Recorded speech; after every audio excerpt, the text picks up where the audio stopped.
nakabukas po ba kayo na in the future ay makipag-alyansa sa politika with former VP Robredo? Ang sinasabi ko nga noon na I'm single and ready to mingle. But right now, hindi ako handa na sumama kahit kanino man because kailangan ko muna ipagtanggol ang Office of the Vice President. Ma'am, still on this topic, mayroon pong ibang mga political analysts who are accusing you of using your visit to Naga as a diversionary tactic. Unang-una, ang diversionary visit former vice presidents doon sa mga residences nila. Ang una kong nabisita, syempre, hindi alam ng mga tao kasi wala namang lumabas na picture, binisita ko si former Chafisto Ginggona. And then, next was former Vice President Erap Estrada. Binisita ko din sa bahay niya.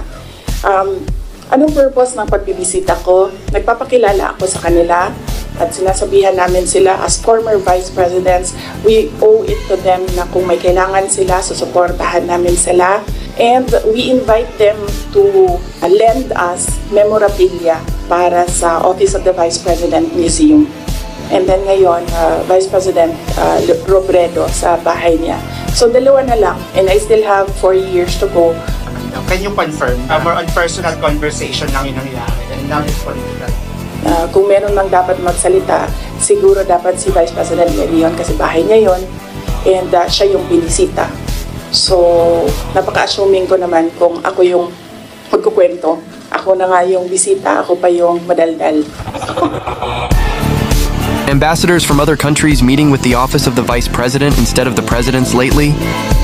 Looks like they trust Sara Duterte more than the one actually in charge. Can't blame them.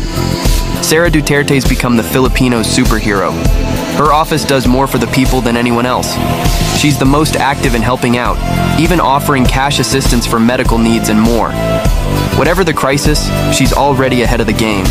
It might not make the news, but social media's got all the receipts.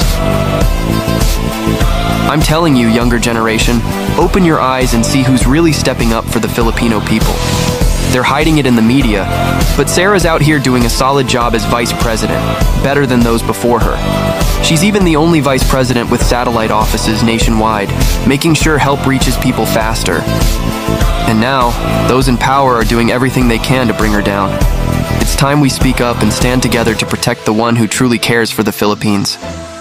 Sara Duterte needs our support, and it's up to us to back her.